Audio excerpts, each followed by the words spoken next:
ਦਾ ਬਿਆਨ ਆਇਆ ਹੁਣ ਤੱਕ ਸਾਰਥਕ ਚਰਚਾ ਕੋਈ अर्जुन मुंडा ने किया है और हुण दी ਜਿਹੜੀ ਹੁਣ ਵੀ ਗੱਲਬਾਤ ਹੈ ਉਸ ਦੇ ਲਈ ਅਸੀਂ ਤਿਆਰ ਹਾਂ। ਗੱਲਬਾਤ ਦੇ ਜ਼ਰੀਏ ਹੀ ਹੱਲ ਨਿਕਲਦਾ ਹੈ। ਆਸਵੰਦ ਹਾਂ ਗੱਲਬਾਤ ਜ਼ਰੀਏ ਹੱਲ ਨਿਕਲੇਗਾ ਤਾਂ ਕਿਸਾਨਾਂ ਦੇ ਭਲੇ ਦੇ ਲਈ ਕਿ ਸਰਕਾਰ वचनबद्ध है तो किसानों ਲਈ लगातार काम कर रही है सरकार। ये भी उन्होंने कहा है तो बेहद अहम है। 4 गेड़ की बैठक हो चुकी है, चौथे गेड़ की बैठक तक कोई भी हल नहीं निकलिया। बेशक केंद्र ने प्रस्ताव दिता पर वो किसानों ने नामंजूर कर दिता और उस तो बाद नौबत बनी, उस तो बाद हालात बने कि किस तरीके दे नाल कल तनावपूर्ण माहौल बनया। खनौरी बॉर्डर से इत्थों तक कि खनौरी बॉर्डर से एक नौजवान की मौत हो गई और उस तो बाद शंभू बॉर्डर से भी बेहद ही हालात तनावपूर्ण बने और इस दे विचकारे भी चर्चा सारा दिन होंदी रही कि केंद्र के वालों कहा जा रहा है कि मीटिंग जिहड़ी आ होवे, मीटिंग होनी चाहिए पर शाम तक किसान आगू ये कहते हुए नजर आए कि इहो जिहे हालात दे विच असीं मीटिंग नहीं कर सकते। जदों सानूं ये खबर मिली होवे कि खनौरी बॉर्डर से साडे एक जवान दी मौत हो गई है, नौजवान दी मौत हो गई है तो फिर अजिहे हालातां दे विच असीं मीटिंग नहीं कर सकते। पर यह दस दईए कि दोबारा तो ये ऑफर आया है, केंद्र सरकार ने दोहराया है गलबात का ऑफर और उन्होंने कहा है कि असीं आसवंद हाँ गलबात दे नाल ही मसले का हल निकलेगा। किसानों के मसले पर कई दौर की बातचीत हुई है और अभी भी हम बातचीत के लिए किसान संगठनों से कहा है कि इसका समाधान बातचीत के माध्यम से हम निकालेंगे, क्योंकि किसी भी समस्या का समाधान बातचीत के माध्यम से ही निकलता है, वार्ता के माध्यम से ही निकलता है और ये देश हम सबका है। हम सबको मिलकर के देश का समाधान निकालना चाहिए ऐसे समय में कि हर आदमी के लिए वो लाभदायी हो सके। तो मैं आशान्वित हूँ अभी भी कि हम सब मिलकर के इसका सारांश निकालेंगे और इसका समाधान होगा। हमारे जो कई राउंड की बातचीत में बहुत सार्थक भी चर्चा हुई है कई मायने में, लेकिन कुछ में सहमति पर और ज़्यादा मेहनत करना पड़ेगा दोनों तरफ से, क्योंकि भारत सरकार प्रतिबद्ध है।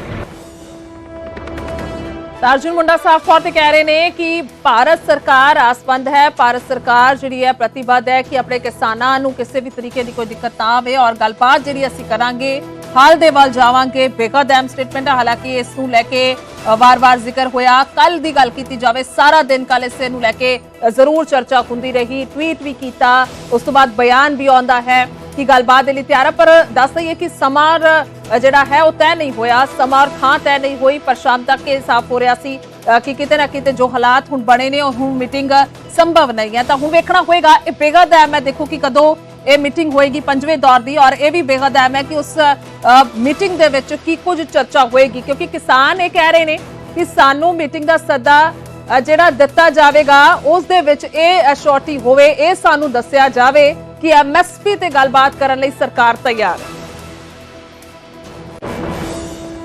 किसानों के मसले पर कई दौर की बातचीत हुई है और अभी भी हम बातचीत के लिए किसान संगठनों से कहा है कि इसका समाधान बातचीत के माध्यम से हम निकालेंगे, क्योंकि किसी भी समस्या का समाधान बातचीत के माध्यम से ही निकलता है, वार्ता के माध्यम से ही निकलता है और ये देश हम सबका है। हम सबको मिलकर के देश का समाधान निकालना चाहिए ऐसे समय में कि हर आदमी के लिए वो लाभदायी हो सके। तो मैं आशान्वित हूँ अभी भी कि हम सब मिलकर के इसका सारांश निकालेंगे और इसका समाधान होगा। हमारे जो कई राउंड की बातचीत में बहुत सार्थक भी चर्चा हुई है कई मायने में, लेकिन कुछ में सहमति पर और ज़्यादा मेहनत करना पड़ेगा दोनों तरफ से, क्योंकि भारत सरकार प्रतिबद्ध है। उधर किसान अंदोलन से केंद्रीय मंत्री अनुराग ठाकुर का बड़ा बयान आया है। उन्होंने कहा कि किसान साडे भरा ने, सरकार गलबात के लिए तैयार है। अनुराग ठाकुर कह रहे हैं सानू कोई समस्या नहीं है, ਉਹ ਸਾਡੇ ਭਰਾ ਨੇ, ਅੰਨਦਾਤਾ ਨੇ। ਪੀਐਮ ਮੋਦੀ ਦੇਸ਼ ਦੇ ਵਿੱਚ ਸਿਰਫ 4 ਜਾਤੀਆਂ ਦੀ ਗੱਲ ਕਰਦੇ ਨੇ, ਉਹਨਾਂ ਕਿਹਾ ਹੈ, ਔਰ ਉਹ 4 ਜਾਤੀਆਂ ਦੇ ਵਿੱਚ ਗਰੀਬ, ਨੌਜਵਾਨ, ਔਰਤਾਂ ਅਤੇ ਕਿਸਾਨ। ਤਾਂ ਕੇਂਦਰੀ ਮੰਤਰੀ ਅਨੁਰਾਗ ਠਾਕੁਰ ਦਾ ਵੀ ਇਹ ਬਿਆਨ ਜਿਹੜਾ ਹੈ ਅਹਿਮ ਹੈ। ਉਹਨਾਂ ਨੇ ਕਿਹਾ ਹੈ ਕਿ ਅਨੁਰਾਗ ਠਾਕੁਰ ਇਹ ਕਹਿ ਰਹੇ ਨੇ ਕਿ ਕਿਸਾਨ ਸਾਡੇ ਭਰਾ ਨੇ ਔਰ ਸਰਕਾਰ ਗੱਲਬਾਤ ਦੇ ਲਈ ਤਿਆਰ ਹੈ।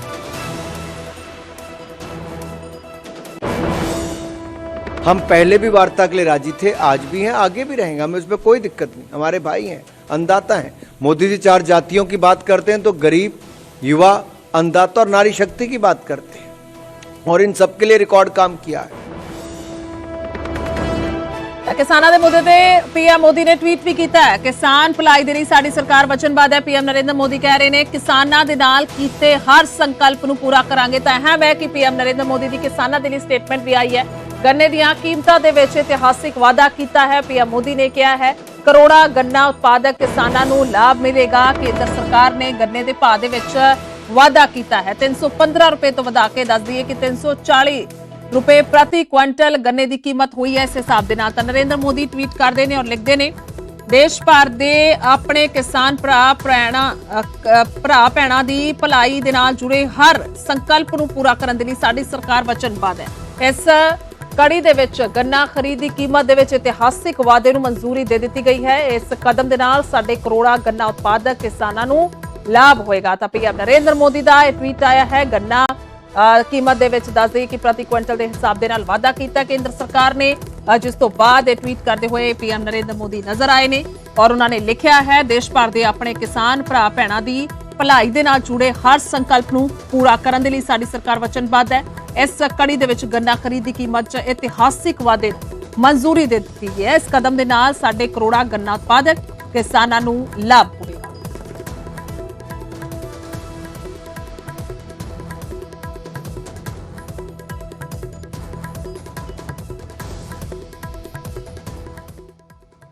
ऐसे दे विचाले भी अहम खबर है कि प्रदर्शनकारी किसानों के वलों दिल्ली कूच 2 दिन के लिए मुलतवी कर दिता गया। नौजवान किसान शुभकरण की मौत तो बाद यह अहम फैसला लिया गया है। हालांकि शंभू और खनौरी बॉर्डर से मोर्चा इस तरीके जारी रहेगा। उन्होंने कहा है वो 9 दिनों तो पंजाब हरियाणा बॉर्डर से किसान जुटे हुए ने। 13 फरवरी तो बैठे हुए ने। खनौरी बॉर्डर से बड़ा नुकसान होया है। सरवण सिंह पंधेर ने कहा साडे नौजवान का गोली मार के कतल किया गया है, ये उन्होंने कहा। और हरियाणा पुलिस ने सरहद पार करके ये हमला किया है। 2 दिन बाद अगे की रणनीति दसांगे, यानी कि अज अते कल कूच नहीं होएगा। कल शाम तक ये साफ होएगा अगे किसान आगू की कुछ करनगे या फिर अगे की रणनीति की होएगी। तो ये 6 तस्वीरां असीं तुहानूं दिखा रहे हैं। दस दें कि दिल्ली कूच फिलहाल दे लई टलिया है।